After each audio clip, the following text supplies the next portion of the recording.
27 വർഷം കഴിഞ്ഞിട്ട് ഇപ്പൊ റിലീസ് ചെയ്യുമ്പോൾ ഏറ്റവും കൂടുതൽ ഇതില് ഓർമ്മ എന്താണ്, അന്നത്തെ ഷൂട്ടിങ്ങിനുണ്ടായിരുന്ന ഒരു മറക്കാൻ പറ്റാത്തൊരു ഓർമ്മ എന്താണെന്നുണ്ട്? ആ ഷൂട്ടിംഗ് ദിവസങ്ങൾ തന്നെയാണ്. ഞാനിപ്പോ നേരത്തെ സംസാരിച്ചപ്പോൾ പറഞ്ഞതുപോലെ ഒരു വെക്കേഷൻ ആസ്വദിക്കാൻ പോയിട്ട് എല്ലാവരുടെയും കൂടെ രാവിലെ ലൊക്കേഷനിൽ പോയി കളിയും ചിരിയും ഒക്കെ ആയിരുന്നു എൻ്റെ പ്രധാനപ്പെട്ട ഒരു ആകർഷണം അതിന്റെ ഷൂട്ടിങ്ങിന്റെ സമയത്ത്. അല്ലാതെ കഥാപാത്രത്തിനെ കുറിച്ച് ആഴത്തിൽ ആലോചിക്കുകയോ ചിന്തിക്കുകയോ എങ്ങനെ ചെയ്യും എന്നൊന്നും ആലോചിച്ച് എനിക്ക് ടെൻഷൻ അടിക്കേണ്ടി വന്നിട്ടില്ല.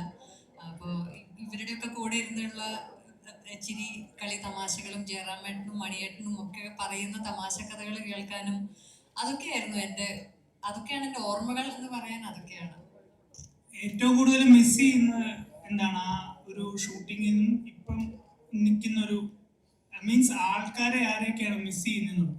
അത് മണിയേട്ടൻ ഉണ്ട്, സുകുമാരി അമ്മ നമ്മുടെ കൂടെയില്ല, മയൂരി അന്ന് നമ്മുടെ കസിൻസിന്റെ കൂട്ടത്തിലുണ്ടായിരുന്ന മയൂരി ഇന്ന് നമ്മുടെ കൂടെയില്ല. അപ്പൊ ഇപ്പൊ ആലോചിക്കുമ്പോൾ അവരൊക്കെയാണ് നമ്മുടെ ഇടയിൽ ഇല്ലാത്തത്. ബാക്കിയുള്ളവരെയൊക്കെ നമുക്ക് എപ്പോ വേണമെങ്കിലും കാണാൻ കമ്മ്യൂണിക്കേറ്റും ചെയ്യാലോ.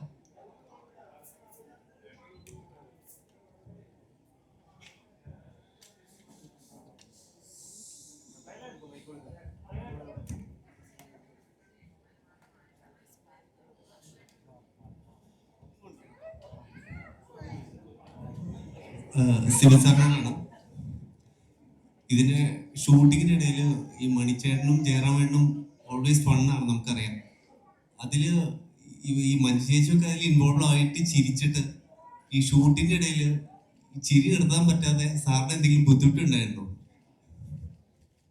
ഇത് ഈ ഷൂട്ടിംഗ് നടക്കുന്ന സമയത്ത് തന്നെ തമാശകളൊന്നും പറയില്ല. അപ്പോൾ എല്ലാവരും സീരിയസ് ആവും, ബാക്ക് ടു വർക്കാണ്. ബാക്കിയുള്ള ഇടവേളകളിലാണ് ഷൂട്ടിങ്ങിൻ്റെ ഇടയ്ക്കുള്ള. അന്നൊന്നും ഇന്നത്തെ കാലത്തെ പോലെ എല്ലാവരും ഷോട്ട് കഴിഞ്ഞാൽ കാരവനിലേക്ക് പോയി മാറിയിരിക്കത്തില്ല. നമ്മളെല്ലാവരും മൊബൈലില്ല. അപ്പോൾ എല്ലാവരും നമ്മൾ ഒരുമിച്ചിരുന്നിട്ടാണ് ഓരോ ഷോട്ടിൻ്റെ ഇടവേളയിൽ ഞാനും ക്യാമറമാനൊക്കെ ആയിരിക്കും കുറച്ച് തിരക്കിലുണ്ടാവുക. ബാക്കി ഇവരെല്ലാം വളരെ നല്ല രീതിയിൽ അതിന് തമാശകൾ പറഞ്ഞു. പ്രത്യേകിച്ചും മണിയും ജയറാമൊക്കെ ഉള്ള ഒരു സെറ്റിൽ എപ്പോഴും അങ്ങനെ തന്നെയാണ്. എനിക്ക് ഓർമ്മ വരുന്നത് അവിടെ മറവത്തൂർ കനവിൻ്റെ ഒരു സക്സസ് സെലിബ്രേഷൻ അവിടെ നടന്നിരുന്നു. അപ്പോൾ അന്ന് രാത്രിയിൽ നടക്കുന്ന ഫംഗ്ഷനിൽ ജയറാമും മണിയും കൂടെ ഒരു പ്രാങ്ക് പ്ലാൻ ചെയ്തു. അവർ തമ്മിൽ ഭയങ്കര വഴക്കിടുന്നതായിട്ടും അവസാനം അവർ അടിയുടെ വക്കത്തെത്തുന്നതിനായപ്പോഴത്തേക്ക് പെൺകുട്ടികളെല്ലാം പേടിച്ച്, ഓർമ്മയുണ്ടല്ലോ, ഇവരെല്ലാം പേടിച്ച് കരയാൻ തുടങ്ങി. കാരണം അവർ തമ്മിൽ ഇപ്പോൾ അടിക്കും അങ്ങോട്ടും ഇങ്ങോട്ടും അത്ര സീരിയസ് ആയിട്ട് അവരൊരു ആക്ട് ചെയ്തു ആ പ്രാങ്ക്. അവസാനമാണ് എല്ലാവരും തിരിച്ച് വീട്ടിൽ പോകാം, റൂമിലൊക്കെ പോകാമെന്നൊക്കെ പെൺകുട്ടികളുടെ അമ്മമാരൊക്കെ പറയാൻ തുടങ്ങിയപ്പോഴത്തേക്കാണ് അത് ബ്രേക്ക് ചെയ്തത്. അങ്ങനെ ഒരുപാട് പിന്നെ നമ്മളെ സംബന്ധിച്ചോളം ഏറ്റവും ഒരു എന്താണ് എല്ലാവരും പറയുന്ന ഒരു ഫാമിലി വെക്കേഷനാണ്. സിയാദിൻ്റെ ഫാമിലി, എൻ്റെ ഫാമിലി, അങ്ങനെ എല്ലാവരും അവിടെ ഉണ്ട്. ഈ കുട്ടികളോടൊപ്പം തന്നെ അവരെല്ലാം കളിച്ച് നടന്ന് ആഘോഷിച്ചൊരു ഞാനൊരിക്കലും ഒരു സിനിമ ഷൂട്ട് ചെയ്യുകയാണെന്നുള്ളൊരു സ്ട്രെസ് എനിക്ക് ഒരിക്കലും ഉണ്ടായിട്ടില്ല. ഞാൻ ഏറ്റവും കൂടുതൽ എൻജോയ് ചെയ്ത് ഒരു റിലാക്സ്ഡ് ആയിട്ട് ചെയ്ത സിനിമയാണ്. ആ ഒരു റിലാക്സേഷൻ അല്ലെങ്കിൽ ആ ഒരു എൻജോയ്മെൻറ്റ് ഈ സിനിമയിൽ നല്ല രീതിയിൽ കോൺട്രിബ്യൂട്ട് ചെയ്യപ്പെട്ടിട്ടുണ്ട്. എൻ്റെ വിഷ്വൽസിനകത്ത് അതിൻ്റെ പാട്ടുകൾ ചിത്രീകരിക്കുന്നതിനൊക്കെ നമ്മളെ ആ ഒരു നമ്മുടെ ഉള്ള ആംബിയൻസ് നമ്മളെ വല്ലാതെ എപ്പോഴും ഹെൽപ്പ് ചെയ്യും. ഒട്ടും ടെൻഷനായിട്ടില്ല. ഞാൻ ചെയ്ത മറ്റു സിനിമകളെ പോലെ ഒരു ഭയങ്കര പിരിമുറുക്കമുള്ള സീനുകളൊന്നും അങ്ങനെ ഇല്ലാത്തത് കൊണ്ട് തന്നെ വളരെ എൻജോയ് ചെയ്താണ് നമ്മൾ. എൻ്റെ ആ ഡയറക്ടർ ബോബനായാലും കോസ്റ്റ്യൂമർ സതീഷിനായാലൊക്കെ അവരുടെയൊക്കെ വലിയ കോൺട്രിബ്യൂഷൻ ഉണ്ട്. അതിനോടൊപ്പം തന്നെയാണ് ഏറ്റവും വലിയ കോൺട്രിബ്യൂഷൻ ഉള്ളത് നമ്മുടെ ക്യാമറമാനാണ് സഞ്ജീവ് ശങ്കർ. ഇന്നും ഈ റീമാസ്റ്റേർഡ് കോപ്പി കാണുമ്പോൾ അന്നത്തെ ആ ക്വാളിറ്റി അതിൻ്റെ ഏറ്റവും പൂർണ്ണതയിൽ നമുക്ക് വീണ്ടും ആസ്വദിക്കാൻ തിയേറ്ററിൽ കഴിയും. ഇത് പാക്കപ്പ് ആയതിനു ശേഷം എത്ര ദിവസം മഞ്ജു ചേച്ചിക്ക് ഹാങ് ഓവർ ഉണ്ടായിരുന്നു? അങ്ങനെ ചോദിച്ചാൽ എനിക്ക് ഓർമ്മയില്ല. പക്ഷെ എന്നാലും ഭയങ്കര അത് ഇപ്പോഴും ഉണ്ട്. എൻ്റെ ഒരു ഹാങ് ഓവർ എന്ന് പറയാൻ ശരിക്കും ആ ഷൂട്ടിങ്ങിന്റെ ഓർമ്മകളും ഒക്കെ ഇപ്പോഴും ഉണ്ട്. അപ്പം അതിനർത്ഥം ഇപ്പോഴും ഹാങ് ഓവർ മാറിയിട്ടില്ല എന്ന് തന്നെയാണ്. അത് നല്ല ഓർമ്മകൾ തന്നെയാണ്.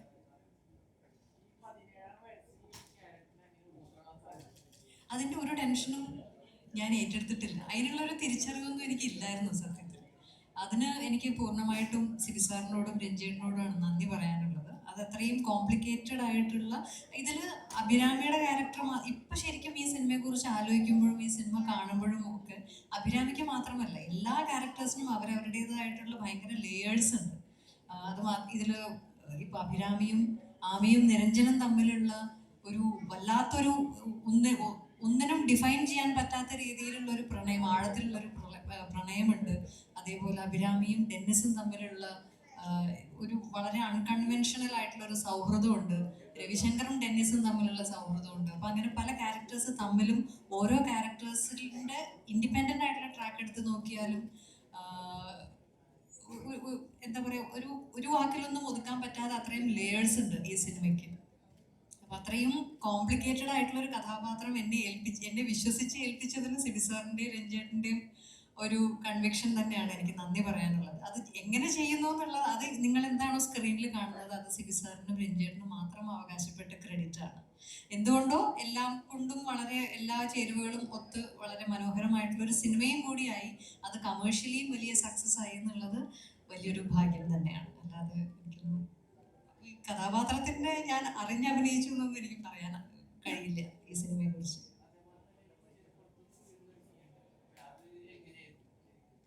കുതിരപ്പുറത്തുനിന്ന് വീണു, വീഴാൻ പറഞ്ഞു, വീണു. അന്ന് വീണു, കയ്യൊക്കെ പറഞ്ഞു തോന്നുന്നു അല്ലേ? അതിന് തൊട്ട് മുമ്പാണ് ദയ എന്ന് പറയുന്ന സിനിമയുടെ ഷൂട്ടിങ്ങിന്റെ ഒരു ഷെഡ്യൂളോ അതോ അതിനു വേണ്ടി കുതിരയോട്ടം പഠിക്കുക അങ്ങനെ എന്തോ ചെയ്തിട്ടുണ്ട് ഞാൻ. അത് കൃത്യം എനിക്ക് ഓർമ്മയില്ല. പക്ഷെ അത് കാരണം ആദ്യമായിട്ട് കുതിരപ്പുറത്ത് കയറുന്നൊരു പേടിയൊന്നും ഇല്ലായിരുന്നു. പക്ഷെ കുതിര ഇങ്ങനെ ഫ്രണ്ടിലെ കാല് പൊക്കുമ്പോൾ സ്വാഭാവികമായിട്ടും ബാക്കിലേക്ക് വീഴും. അപ്പൊ അന്ന് സേഫ്റ്റി ഒന്നും നോക്കിയില്ല, കുറച്ച് പുല്ലെന്തോ ഇട്ടിരുന്നു എന്ന് തോന്നുന്നു. അതുപോലും ആലോചിച്ചില്ലായിരുന്നു. അന്ന് ചാടാൻ പറഞ്ഞു ചാടി, വീഴാൻ പറഞ്ഞു വീണു. അന്ന് അറിവില്ലായിരുന്നു എന്ന് വേണം പറയാൻ. ഇപ്പൊ നോക്കുകയാണെങ്കിൽ ഇപ്പൊ ശരിക്കും അതിനെന്താ സേഫ്റ്റി എന്നുള്ളതെങ്കിലും ഞാനൊന്ന് നോക്കുമായിരുന്നു. അതൊന്നും അന്ന് ചിന്തിച്ചില്ല. അമിതാവേശം. Sibi sir, first of all congrats sir. Thank you. 27 വർഷം കഴിഞ്ഞപ്പോൾ റീ റിലീസിന് വരുവാണ്. അപ്പം ഞാൻ ചോദിക്കുന്നത്, ഇപ്പം അത്രയും ഫൺ മോഡ് ഇപ്പോൾ ഒരു മൂവിയായിരുന്നു സമൻപല്ലയും, അവസാനം വന്നപ്പോഴത്തേക്കും നമുക്ക് അത്രയും വേദനിപ്പിച്ചൊരു ക്യാരക്ടറാണ് നിരഞ്ജൻ. അപ്പം ലാലേട്ടൻ ഇതിലേക്ക് എങ്ങനെയാണ് എത്തിപ്പെട്ടത്, അല്ലെങ്കിൽ അങ്ങനെ ഒരു ക്യാരക്ടർ എങ്ങനെയാണ് ഫോം ആയത്, അല്ലെങ്കിൽ അതിൻ്റെ ഒരു തന്ത്രം എന്തായിരുന്നു? ഈ സിനിമ തുടങ്ങുന്ന സമയത്ത് ഇത് തമിഴിലേക്ക് തുടങ്ങാൻ വേണ്ടിയിട്ടാണ്. അപ്പോൾ തമിഴിൽ അതിൻ്റെ സ്ക്രിപ്റ്റ് ഒരുമാതിരി രൂപപ്പെട്ട് വരുന്നുണ്ടായിരുന്നുള്ളത്. മലയാളത്തിലേക്ക് വന്നപ്പോൾ രഞ്ജിത്ത് തന്നെയാണ്, തമിഴിൽ ക്രേസി മോഹൻ എന്ന് പറയുന്ന ഒരു അവിടുത്തെ റൈറ്റർ ഡയറക്ടറാണ് അതിൻ്റെ ഡയലോഗ്സ് ഒക്കെ എഴുതുന്നത്. ജോൺ പോൾ ആയിരുന്നു അതിൻ്റെ സ്ക്രീൻ പ്ലേ ചെയ്തത്. മലയാളത്തിലേക്ക് വന്നപ്പോൾ സിയാദ് ഇൻസിസ്റ്റ് ചെയ്തു രഞ്ജിത്ത് തന്നെ ഇത് എഴുതണമെന്നുള്ളതാണ്. രഞ്ജിത്തിന് മനസ്സിലാണ് കഥ പൂർണ്ണമായിട്ടുള്ളത്. രഞ്ജിത്ത് ഷൂട്ടിംഗ് ലൊക്കേഷനിലെത്തി ആണ് ഇത് എഴുതി തുടങ്ങിയത്. അപ്പോൾ ആദ്യത്തെ 2-3 ദിവസം നമ്മൾ പാട്ട് മാത്രമാണ് ഷൂട്ട് ചെയ്തത്. സ്ക്രിപ്റ്റ് റെഡിയായി വരാൻ വേണ്ടിയിട്ട് എന്താണ് മാരിവെല്ലിൻ പാട്ടൊക്കെയാണ് ആദ്യം എഴുതുന്നത്. അപ്പോൾ എഴുതിയ ഒരു ഘട്ടം കഴിയുമ്പോഴാണ് രഞ്ജിത്ത് ഒരു സംബന്ധിച്ചൊരു പുതിയ ക്യാരക്ടർ വന്നിട്ടുണ്ട്, അതിങ്ങനെ ക്ലൈമാക്സിൽ വരണം, ഈ 2 പേരിലും മുകളിൽ നിൽക്കുന്ന ഒരു ആക്ടർ അത് ചെയ്യണം. കാരണം ഇവരെക്കാളും കുറച്ചും കൂടെ എന്താണ് ഒരു പോപ്പുലാരിറ്റിയോ അല്ലെങ്കിൽ ഒരു സ്റ്റാർ എന്ന നിലയിൽ വരുന്ന ഒരാൾ വേണം എന്നൊക്കെ പറയുന്നൊരു മഞ്ജു. ഈ 2 പേരെക്കാളും മുകളിൽ ഒരാളെ ഈ ആമി സ്നേഹിക്കുന്നുവെങ്കിൽ അയാൾക്ക് ആ രീതിയിലുള്ള സ്റ്റാച്ചർ ഉണ്ടാവണമെന്നുണ്ട്. അങ്ങനെ പല പേരുകൾ ആലോചിച്ചു.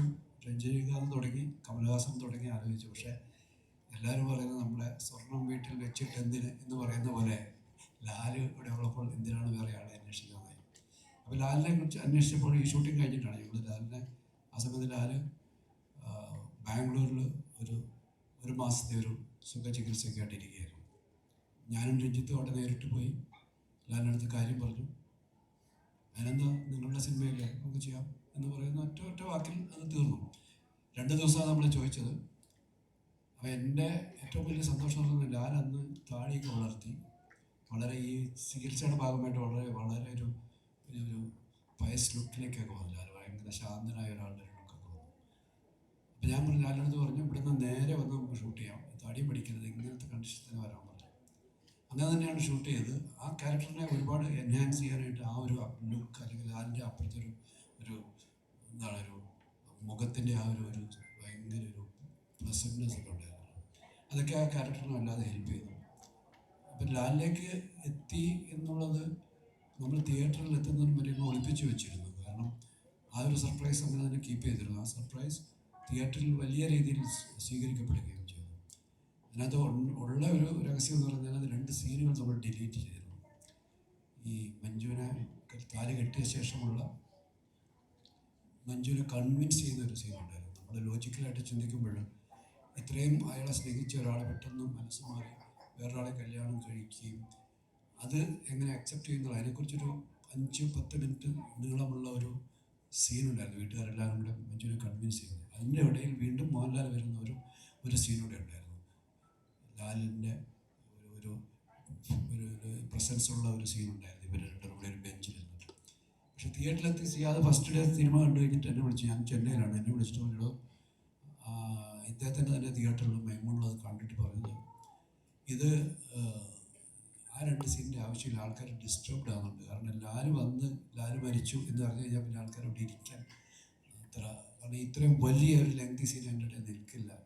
ഞാൻ പറഞ്ഞു നിങ്ങളുടെ തിയേറ്റർ മാത്രം ഒന്ന് കട്ട് ചെയ്ത് നോക്കും. കാരണം ഈ താലി കെട്ടി ബോധം കെട്ട് കഴിഞ്ഞാൽ പിന്നെ അടുത്ത ഷോട്ടിൽ കാണുന്ന മഞ്ജു റെയിൽവേ സ്റ്റേഷനിൽ നല്ല ചിരിച്ച് കളിച്ച് നിൽക്കുന്നതാണ്. ആ ഒരു ജമ്പ് ഉണ്ടാവുമെന്ന് നോക്കിയപ്പോൾ ഞാൻ പറഞ്ഞു ഒരു ഷോയ്ക്ക് മാത്രം അത് കട്ട് ചെയ്ത് നോക്കാം. കട്ട് ചെയ്ത് കണ്ട് അടുത്ത ഷോ കണ്ടപ്പോഴത്തേക്കും ഒരു പ്രശ്നമില്ല, ആൾക്കാർക്ക് അത് പ്രശ്നമേ ഇല്ല എന്ന് പറഞ്ഞു. അങ്ങനെ ഓൾ കേരള അത് മാറ്റുകയുണ്ടായി.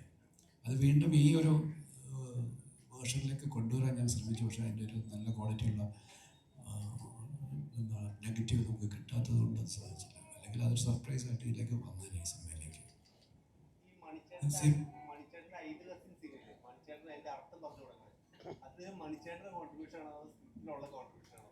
സ്ക്രിപ്റ്റിനുള്ളത് തന്നെയാണ്, പക്ഷെ അവർക്ക് ഇമ്പ്രവൈസ് ചെയ്യും. ഇവരൊക്കെ ഭയങ്കര നന്നായിട്ട് അതിനെ കൂടുതൽ നന്നായിട്ട് എൻഹാൻസ് ചെയ്യുന്ന വിധത്തിൽ നമ്മളോട് പറയും ഞാൻ ഇങ്ങനെ പറഞ്ഞോട്ടെ ഇതൊക്കെ ചോദിച്ചിട്ട് അവർ നന്നാക്കാൻ എല്ലാവരും അവർക്ക് കിട്ടുന്ന ഓരോ ഡയലോഗ്സിനെയും എത്രമാത്രം അത് ബെറ്റർ ആക്കാൻ ശ്രമിക്കുന്നത് അവരുടെയും ഒരു കോൺട്രിബ്യൂഷൻ എപ്പോഴും ഉണ്ടാവും. അതിനെ നമ്മൾ നല്ലതാണെങ്കിൽ നമ്മൾ തീർച്ചയായിട്ടും അതിനെ അക്സെപ്റ്റ് ചെയ്യാറുണ്ട്. ഒരുപാടുണ്ട്, ഒരുപാട് സീനില്ല. മണി ഇവർ രണ്ടുപേരും കൂടി മണിയുടെ ഇവർ ഔട്ട് ഹൗസിലേക്ക് വിട്ട് കഴിയുമ്പോൾ മണി കിടന്ന് ഉറങ്ങുന്ന മണി ഇവരുടെ ഡ്രസ്സൊക്കെ അങ്ങോട്ടും ഇങ്ങോട്ടും എറിഞ്ഞിട്ട് മണിയുടെ കഴുത്ത് ഇതിൻ്റെ ഇടയിൽ പെട്ടു. എഴുതിയൊക്കെ അത് മണി മനഃപൂർവ്വം ചെയ്തതാണ്. പക്ഷെ ഞാനത് ടേക്കിൽ മാത്രമാണ് കാണുന്നത്, റിഹേഴ്സൽ മണി അത് ചെയ്തില്ല. അങ്ങനെ ചില ഒരുപാട് സന്ദർഭങ്ങളുണ്ട്. ഈ മറ്റേ ജലന്ധറിൻ്റെ സ്പെല്ലിങ് പറയുന്നത്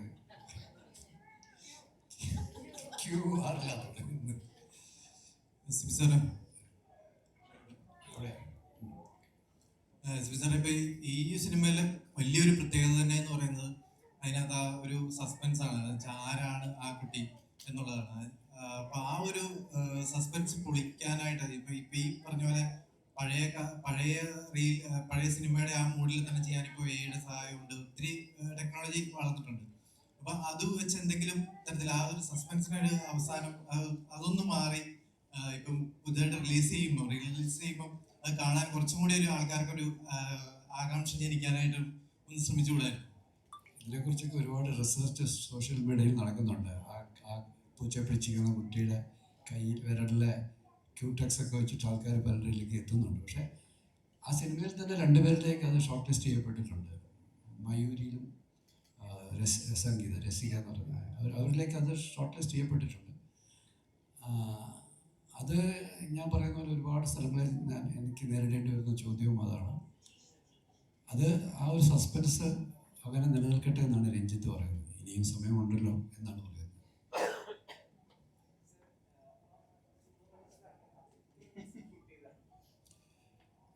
ദിവസം 2-3 ദിവസങ്ങൾ ഷൂട്ട് ചെയ്തു. ഒരുപാട് ലൊക്കേഷനിലാണ് പാട്ട്, ഒരുപാട് ലൊക്കേഷനുകളിൽ അത് ഷൂട്ട് ചെയ്തിട്ടുണ്ട്.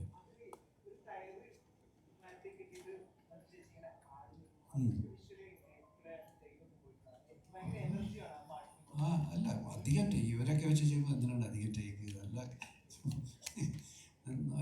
ഇത് നമ്മൾ റിഹേഴ്സൽസ് ഒക്കെ ചെയ്യുമ്പോൾ അത് കഴിഞ്ഞൊക്കെ ചെയ്യാണ്. മഞ്ജു ഒരു മരത്തിൻ്റെ മുകളിൽ കയറി ഒരു സപ്പോർട്ടും ഇല്ലാതെ ഇരിക്കുന്നുണ്ട്. അവിടെ ഇരുന്നിട്ട് ആടിപ്പാടുന്നുണ്ട്. പിന്നെ ഒരു തടിയുടെ മുകളിൽ കൂടെ നടക്കുന്നുണ്ട്. ഒരു നടക്കുന്ന ഒരു തടിയുടെ മുകളിൽ കൂടെ നടക്കുന്നുണ്ട്. അന്നൊന്നും ഈ പറയുന്ന പോലെ ബുദ്ധി കുറവായതുകൊണ്ട് പേടിയില്ലല്ലോ. എല്ലാം ഊട്ടിയിലാണ്. എല്ലാം ഞങ്ങൾ ഊട്ടിയിലെ അതിൻ്റെ ഒരു മേജർ പോർഷൻ ഷൂട്ട് ചെയ്തത്. ആ ഫാമിൻ്റെ പോർഷൻ മാത്രമാണ് നമ്മൾ മൂന്നാറിലെ മാട്ടുപ്പെട്ടി എന്ന് പറയുന്ന സ്ഥലത്ത് ചെയ്തത്. അവിടെ ഫാം നമുക്ക് കിട്ടിയില്ല. പക്ഷെ അവിടെ വെച്ചിട്ടാണ് ആ കുതിരപ്പുറത്തിരിക്കുന്ന മഞ്ജു അവിടെ വരുന്ന ഈ തൊപ്പി പൊക്കുന്ന ആ പാട്ടിൽ ഒരു രാത്രി കൂടി പാട്ട് പൂർണ്ണമായിട്ടും അവിടെ തന്നെയാണ് ഷൂട്ട് ചെയ്തത്.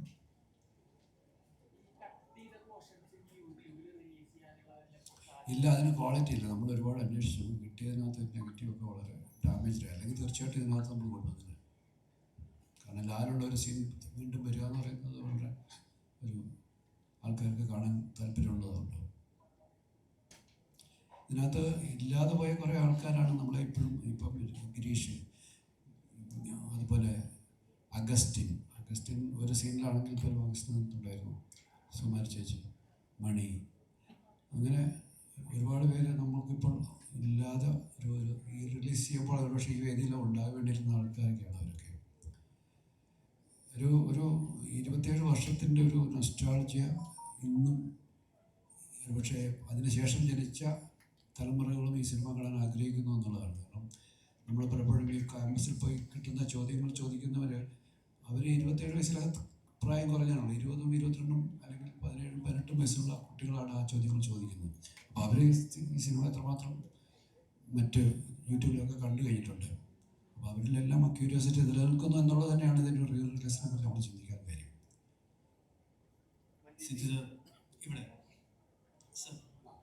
ഇവിടെ പടത്തിലെ ലൊക്കേഷൻ ഒക്കെ നോക്കിക്കഴിഞ്ഞാൽ അതിന് മുൻപ് ഇറങ്ങിയ മലയാള സിനിമയിലോ അല്ലെങ്കിൽ അതിനുശേഷം അത്തരത്തിൽ വിഷ്വൽ ബ്യൂട്ടി തരുന്ന ലൊക്കേഷൻ കാണിക്കുന്ന സിനിമകൾ അധികം വന്നിട്ടില്ല. ഇപ്പം അല്ലെങ്കിൽ നിങ്ങൾ രണ്ടുപേരുടെയും കൂട്ടുകെട്ടിലുള്ള ദേവദൂതൻ പോലുള്ള സിനിമകളിലൊക്കെയാണ് നമുക്ക് അത്തരത്തിൽ വിഷ്വലി നമുക്ക് ഭയങ്കര അടിപൊളിയായിട്ട് തോന്നുന്ന സിനിമകൾ വന്നിട്ടുള്ളത്. അപ്പം ഈ ഒരു പടത്തിന്റെ ലൊക്കേഷൻ കണ്ടെത്താൻ അതിലേക്ക് എങ്ങനെയാണ് എത്തിപ്പെട്ടത്? ഇത് ഊട്ടിയിൽ തന്നെയാണ്. ഊട്ടിയിൽ സാധാരണ എല്ലാവരും ഷൂട്ട് ചെയ്യുന്ന സ്ഥലങ്ങളാണ്. അത് വ്യത്യസ്തമായിട്ട് തോന്നിച്ചതിൻ്റെ കാരണത്തിൽ ഒരാൾ ഇവിടെ ഇരിപ്പുണ്ട്, സഞ്ജീവ് ശങ്കർ. സഞ്ജീവ് ശങ്കറാണ് അതിൻ്റെ ഫോട്ടോഗ്രാഫി. അതിനെ എങ്ങനെ വ്യത്യസ്തമാക്കാൻ നമ്മളൊരു ലൊക്കേഷൻ കാണുകയും നമ്മളിവിടെ ഷൂട്ട് ചെയ്യണമെന്ന് തീരുമാനിക്കുകയും ചെയ്യും. പിന്നെ അതിന് വിഷ്വലി നമ്മളെ അതിന് മുമ്പ് കണ്ട കാഴ്ചകളിൽ നിന്ന് മാറ്റി കാണിക്കാൻ ഇത്തരത്തിലുള്ള ടെക്നീഷ്യന്മാരുണ്ട്. സഞ്ജീവുണ്ട്, അതിൻ്റെ ആർട്ട് ഡയറക്ടറുണ്ട്, ബോബനായിരുന്നു. കോസ്റ്റ്യൂം മഞ്ജു ഇട്ടിരിക്കുന്ന കോസ്റ്റ്യൂംസൊക്കെ ഇപ്പോഴും അപ്ഡേറ്റഡ് ആണ്. അതിൽ ഏറ്റവും ലേറ്റസ്റ്റ് ആണ്. അതിനൊന്നും ഇപ്പോൾ കണ്ടാൽ അത് പഴയ കാലത്ത് ഒന്നും തോന്നുന്നില്ല. ഇത് തന്നെയാണ് ദേവദൂതനും സംഭവിച്ചത്. ദേവദൂതൻ്റെ കോസ്റ്റ്യൂംസ് എല്ലാം ഇന്നും കണ്ടംപററി ആയിട്ടുള്ള കോസ്റ്റ്യൂംസ് പോലെ തന്നെ. അത് സതീഷാണ് അത് ചെയ്തത്. അപ്പോൾ അതുകൊണ്ട് ഇതൊരു പഴയ സിനിമ കാണുകയാണെന്നുള്ളൊരു ഫീലിംഗ് നിങ്ങൾക്ക് ഉണ്ടാകത്തില്ല. നിങ്ങൾ ഈ അടുത്ത കാലത്ത് ഷൂട്ട് ചെയ്ത് ഇറങ്ങാൻ പോകുന്ന സിനിമ മഞ്ജുവിനെ നേരിൽ കാണുന്നവർക്കറിയാം, അതേ മഞ്ജു ആണല്ലോ ഇതെന്ന് തോന്നിക്കുന്ന രീതിയിൽ എവർ ക്ലീൻ ആയിട്ട് നിൽക്കാൻ. സാർ, ഇപ്പം ഗിരീഷ് പുത്തഞ്ചേരി എന്ന് പറഞ്ഞ ഒരു എഴുത്തുകാരനെ ഇപ്പോഴും മലയാളികൾ ഓർത്തിരിക്കാൻ ഒരുപാട് പാട്ടുകളുണ്ടായാലും സന്ദ്രൻ ബദലുകം എന്ന സിനിമ അതിൽ വലിയൊരു പങ്ക് വഹിച്ചിട്ടുണ്ട്. അപ്പം അദ്ദേഹം ഈ സിനിമയ്ക്ക് തന്നിട്ടുള്ള കോൺട്രിബ്യൂഷൻ അല്ലെങ്കിൽ സിനിമ ചെയ്യുമ്പോഴാണെങ്കിലും അദ്ദേഹം എത്രത്തോളം ഇൻവോൾവ്ഡ് ആയിരുന്നു അതിനെ പറ്റി? ഇതിൻ്റെ അകത്ത് ആദ്യത്തെ 2-3 പാട്ടുകൾ നമ്മൾ നേരത്തെ റെക്കോർഡ് ചെയ്തിരുന്നു. 2 പാട്ടുകൾ ലൊക്കേഷനിൽ വെച്ച് ഞാൻ നേരത്തെ പറഞ്ഞ സ്ക്രിപ്റ്റ് എഴുതി വന്നപ്പോൾ ഉണ്ടായ സിറ്റുവേഷനാണ്. ഒന്ന് മറ്റേ കൺഫ്യൂഷൻ തീർക്കണ പാട്ടും, ഒന്ന് സബ്രൈൻ ബദ്രൈം എന്ന് പറഞ്ഞ പാട്ടും ക്ലൈമാക്സിൽ വരുന്നത്. ഇത് രണ്ടും ഷൂട്ടിംഗ് സമയത്ത് ഉണ്ടായി വന്ന സിറ്റുവേഷൻസാണ്. അതുകൊണ്ട് തന്നെ ഞങ്ങൾ ഷൂട്ടിംഗ് നടക്കുന്നിടത്ത് നിന്ന് ചെന്നൈയിലേക്ക് വിദ്യാസാഗറിനെ വിളിച്ച് സിറ്റുവേഷൻസ് പറയുകയും ഗിരീഷ് പുത്തഞ്ചേരി അങ്ങോട്ടേക്ക് അയക്കുകയും അവരവിടെ ഇരുന്ന് കമ്പോസ് ചെയ്തിട്ട് നമ്മളെ ഫോണിൽ കേൾപ്പിച്ചിട്ട് നമ്മൾ ഓക്കെ ചെയ്ത് കഴിഞ്ഞിട്ട് അത് റെക്കോർഡ് ചെയ്യുകയും ചെയ്യുന്നു. അപ്പോൾ ഈ കൺഫ്യൂഷൻ തീർക്കണമെന്ന പാട്ടിനെ പറ്റി പറയുന്നത് എന്ത് എഴുതുമെന്നുള്ളൊരു കൺഫ്യൂഷൻ വരുന്നു എന്ന് പറഞ്ഞപ്പോൾ വിദ്യാസാഗർ പറഞ്ഞു, എന്നാൽ പിന്നെ അത് അവിടെ നിന്ന് തന്നെ തുടങ്ങാം, കൺഫ്യൂഷൻ തന്നെ ആയിക്കോട്ടെ എന്നൊരു തുടക്കം. അങ്ങനെയാണ് കൺഫ്യൂഷൻ തീർക്കണമെന്ന് പറയുന്ന പാട്ടിൽ ആ വരി വെച്ച് തുടങ്ങുന്നത്. അപ്പോൾ ഇത്രമാത്രം ഭാഷയുടെ മേൽ ഇത്രമാത്രം സ്വാധീനമുള്ള അക്ഷരങ്ങളെ ഗിരീഷ് എപ്പോഴും പറയും, അക്ഷരം എഴുതുന്ന കൈകളാണെന്ന് പറയും. അത്രമാത്രം എഴുത്തിൻ്റെ മേൽ അത്രമാത്രം ഒരു കൺട്രോളുള്ള ഒരു റൈറ്ററായിരുന്നു. എത്ര പെട്ടെന്നാണ് ഇപ്പോൾ കണ്ണാടിക്കൊണ്ടൊക്കെ അതിന് മുമ്പത്തെ എൻ്റെ സിനിമയിലെ ഒരു നിമിഷം ട്യൂണിട്ട് മാറി വിദ്യാസാഗർ ഹാർമോണിയം ക്ലോസ് ചെയ്യുന്നതിന് മുമ്പ് തന്നെ ആദ്യത്തെ കണ്ണാടിക്കൂട് മുട്ടുന്ന വരി എഴുതി തരികയാണ് ചെയ്യുന്നത്. അത്ര സ്പോണ്ടേനിയസ് ആയിട്ട് എഴുതാൻ കഴിവുള്ള ഒരു വലിയ എഴുത്തുകാരനായിരുന്നു. അദ്ദേഹത്തെ നമ്മൾ തീർച്ചയായിട്ടും ഇപ്പോഴും മിസ് ചെയ്യുന്നു. മഞ്ജു ചേച്ചി ഇപ്പം നേരത്തെ പറഞ്ഞ ഒരുപാട് ലേയേഴ്സ് ഉള്ള ഒരു ക്യാരക്ടറാണ്, അതും ആ ഒരു ഏജിലാണ് ചെയ്യുന്നത്. അപ്പോൾ ഇപ്പോൾ അഭിനയിച്ചവരെല്ലാം ലെജൻഡറി ആയിട്ടുള്ള ആർട്ടിസ്റ്റുകളാണ്. അപ്പോൾ അവരെത്രത്തോളം മഞ്ജു ചേച്ചിയെ ഇൻഫ്ലുവൻസ് ചെയ്തിട്ടുണ്ട് ആ ഒരു ടൈമിൽ ഈ പടം ചെയ്യാനാണെങ്കിലും ഈ പറയുന്ന പോലെ അഭിനയത്തിലാണെങ്കിലും ഒരുപാട് ലേയേഴ്സ് ഉണ്ട്. അപ്പോൾ അത്തരത്തിലുള്ള കാര്യങ്ങൾ ചെയ്യുന്നത് കംഫർട്ടബിൾ ആക്കിയിട്ടുണ്ട്. അതല്ലാതെ അങ്ങനെ ഒരു ഇൻഫ്ലുവൻസ് മനസ്സിലാക്കാൻ നേരത്തെ പറഞ്ഞതുപോലെ തന്നെ അങ്ങനെയുള്ളൊരു ഭയങ്കര അറിഞ്ഞ് ആലോചിച്ച് അങ്ങനെ അഭിനയിക്കുന്ന അന്നും ഇന്നും അങ്ങനെയാണ്, ഭയങ്കരമായിട്ട് ആലോചിച്ച് അഭിനയിക്കുകയാണെന്നൊന്നും ഞാൻ അവകാശപ്പെടുന്നില്ല. പക്ഷെ അന്ന് അത്രയും പോലും എനിക്ക് ശ്രദ്ധയുണ്ടായിരുന്നില്ല എന്ന് വേണം എനിക്ക് ഇപ്പം ആലോചിക്കുമ്പോൾ എനിക്ക് തോന്നുന്നത്.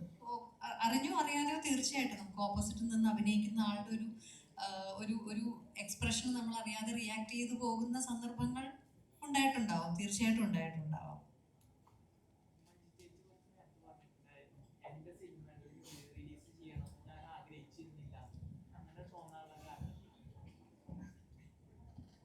അല്ല, നമ്മൾ പ്രതീക്ഷിക്കുന്നില്ലല്ലോ. പിന്നെ അത് മാത്രമല്ല, ഞാൻ അഭിനയിച്ച ഒരു സിനിമ ഇരുന്ന് കാണുക എന്ന് പറയുന്നത് എനിക്ക് വലിയൊരു ചമ്മലുള്ള കാര്യമാണ്. അപ്പൊ അത് കാരണം ഞാൻ അങ്ങനെ എൻ്റെ ഒരു സിനിമ റിലീസ് ചെയ്ത് കാണാൻ ആഗ്രഹിക്കാറൊന്നുമില്ല. മലയാളികൾ ഏറ്റവും കൂടുതൽ കരയിപ്പിച്ച ഡയറക്ടറാണ് സാറ്. അപ്പോൾ സാറിന്റെ പടത്തിൽ അഭിനയിക്കാൻ വന്നപ്പോൾ ഇമോഷണലി എന്തൊരു പ്രിപ്പയർ ആയിരുന്നു. കാരണം മഞ്ചേച്ചിയുടെ ഇൻട്രോ തന്നെ ഭയങ്കര ഡൗൺ ആണ്. പിന്നെ നിരഞ്ജന്റെ എൻട്രി അവിടെ ചേച്ചി പിന്നെയും ഇമോഷണലി ആവും.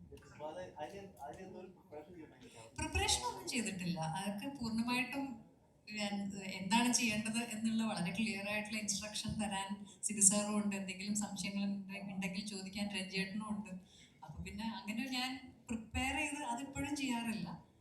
പ്രിപ്പയർ ചെയ്ത് അങ്ങനെയൊന്നും ചെയ്തിട്ടില്ല.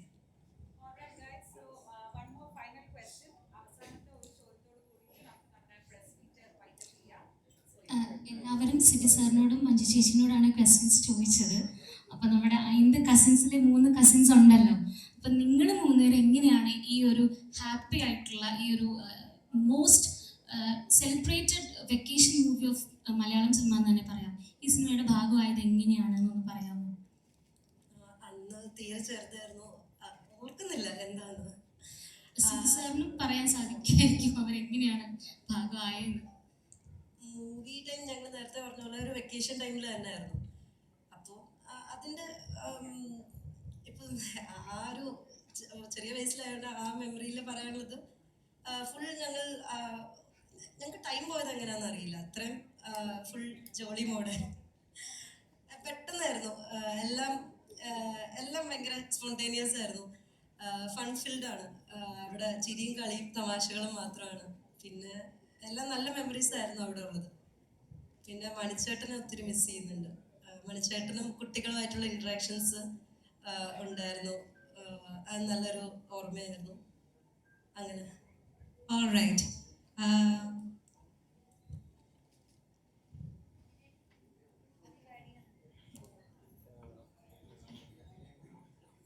ഞങ്ങളുടെ എക്സാം കഴിഞ്ഞിട്ട് 1 വീക്ക് കഴിഞ്ഞപ്പോഴായിരുന്നു എന്നെ ഈ മൂവിലേക്ക് വിളിച്ചത്.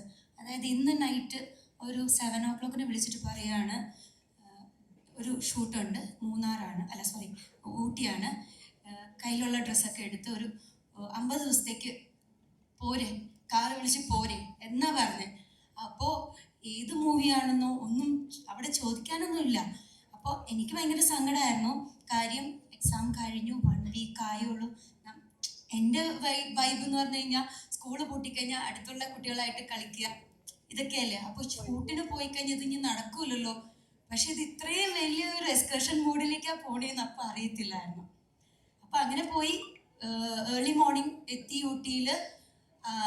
താഴെ ലോഞ്ചിൽ വെയിറ്റ് ചെയ്തിരിക്കുമ്പോൾ ഓരോ കുട്ടികളും അവരുടെ പാരൻസായിട്ട് ഇങ്ങനെ വരിക. അപ്പോൾ ഓർത്തു, സെലക്ഷൻ ഉണ്ട്, സെലക്ഷൻ കഴിഞ്ഞാലേ ചിലപ്പോൾ കിട്ടുള്ളൂ, അപ്പോൾ വീട്ടിൽ പോവാം എന്നുള്ള ഒരു ഇതിൽ നിൽക്കുക. ചിലപ്പോൾ എനിക്ക് കിട്ടത്തില്ല. കാര്യം അൻസുവും കൃഷ്ണയൊക്കെ ഭയങ്കര ഓവർ സ്മാർട്ടായിരുന്നു. ഞാൻ ഇച്ചിരി എന്താ പറയുക, ഈ സങ്കടം ഉള്ളതുകൊണ്ട് ഇച്ചിരി ഷൈ ആയിരുന്നു. അപ്പോൾ ഓരോരുത്തർ വന്നു. അങ്ങനെ 4 പേര് വന്നു കഴിഞ്ഞപ്പോഴേക്കും കുട്ടികളുടെ ഗ്യാങ് കഴിഞ്ഞു. പിന്നെ ഉള്ളത് സുജിത ചേച്ചിയും ധന്യ ചേച്ചിയാണ് തന്നെ. അപ്പോൾ എന്താ വലിയ കുട്ടികളും ഉണ്ടോ, ഇതെന്താ സംഭവം അറിയില്ല. സിബി സാറിൻ്റെ പടമാണെന്നോ മഞ്ജു ചേച്ചി ഉണ്ടെന്നോ ആരും ഒന്നും അറിയത്തില്ല. അപ്പോൾ അങ്ങനെ നിന്നു. ടെമ്പോ ട്രാവലറിലേക്ക് കയറിക്കോളാൻ രഞ്ജിത്തേട്ടൻ പറഞ്ഞു. അപ്പോൾ എന്താ പറയുക, എല്ലാവരും പാരൻസ് ആയിട്ടല്ലേ വന്നേക്കുന്നത്. ഒരു ടെമ്പോ ട്രാവലർ എന്നുള്ള ആളുണ്ട്. ഞങ്ങളങ്ങനെ കയറി കുറേ ട്രാവൽ ചെയ്തിട്ടാണ് ആ ബംഗ്ലാവിൽ എത്തുന്നത്. അവിടെ ചെന്നപ്പോഴേക്കും ഷൂട്ട് ഓൾറെഡി സ്റ്റാർട്ട് ചെയ്തിട്ടുണ്ടായിരുന്നു. അപ്പോൾ ഓരോരുത്തരായിട്ട് ഇറങ്ങുകയാണ്. സിബി സാറും രഞ്ജിത്തേട്ടനൊക്കെ ഇങ്ങനെ ചെയറിലിരിക്കുക. ഞങ്ങളോട് പറഞ്ഞു ഹൈറ്റ് ഓർഡറിൽ ഒന്ന് നിൽക്കാൻ പറഞ്ഞു. അപ്പോൾ അപ്പോഴും സെലക്ഷനാണ് ഈ നടക്കുന്നത്, എനിക്ക് വീട്ടിൽ പോവാം എന്നുള്ള രീതിയിലാണ് ഞാൻ നിൽക്കുന്നത്. അപ്പോൾ ഹൈറ്റ് ഓർഡറിൽ നിന്നു. അൻസു, നിവേദിത, കൃഷ്ണ, കൃപ, പിന്നെയാണ് ഞാൻ. അപ്പം ഞാൻ അപ്പോഴും വീട്ടിൽ പോവാം പെട്ടിയൊന്നും പൊട്ടിക്കണ്ട എന്നുള്ള രീതിയിൽ ഫുഡ് കഴിക്കുക പോവാ, എറണാകുളം എങ്ങനെയെങ്കിലും എത്തുക എന്നുള്ള രീതിയിൽ. സത്യം സാർ അങ്ങനെയായിരുന്നു അപ്പോഴത്തെ മൈൻഡ്. അത് കഴിഞ്ഞപ്പോഴേക്കും സതീശൻ ചേട്ടനെ വിളിച്ചു, കോസ്റ്റ്യൂം കൊടുക്കാൻ പറഞ്ഞു, കോസ്റ്റ്യൂം ഇട്ടു. പിന്നെ അഭിനയം അല്ലല്ലോ അതിൽ നടന്നത്, ഫുൾ കളികളല്ലേ. പിന്നെ അതിലേക്ക് ആയി, പിന്നെ പോവാനായിരുന്നു സങ്കടം. തിരിച്ചും ഇതേപോലെ ടെമ്പോ ട്രാവലറിലാണ് ഞങ്ങളെ പാക്കപ്പ് ചെയ്തത് അവിടുന്ന്. അപ്പോഴും വീട്ടിലേക്കാണെന്നുള്ള അത് അപ്പോഴും അറിയില്ല. പോന്നു, തൃശ്ശൂർ എത്തിയപ്പോഴേക്കും കൃപ ഇറങ്ങി. അങ്ങനെ ഓരോരുത്തരും ഓരോ സ്പോട്ടിൽ ഇറങ്ങിയപ്പോൾ ശരിക്കും ഭയങ്കര വിഷമമായിരുന്നു. പിന്നെ എന്താണെന്ന് വെച്ചാൽ 1 വീക്ക് കഴിഞ്ഞാൽ സ്കൂൾ തുറക്കുക, ജൂണായി. അപ്പൊ ഇനി അതായത് അവിടെ നിന്ന് പോരാനേ തോന്നുന്നുണ്ടായില്ല. ചേച്ചിമാരൊക്കെ ലാസ്റ്റാ പോയെ, ഞങ്ങളെയാണ് ആദ്യം പാക്കപ്പ് ചെയ്തത്. കാര്യം ഞങ്ങളായിരുന്നല്ലോ ബഹളം ഉണ്ടാക്കുന്ന ടീംസ്. അപ്പൊ ഞങ്ങളെ ആദ്യം സാറ് പാക്കപ്പ് ചെയ്തു. അപ്പോൾ ഇപ്പോഴും പറയുവാണ് ശരിക്കും എൻജോയ് ചെയ്ത മൂവിയാണ്. ഇനിയും അതേപോലെ ഒരു മൂവി വന്നാൽ അതേ ക്യാരക്ടറിൽ ചെയ്യാൻ ഇപ്പോഴും താല്പര്യമുണ്ട്.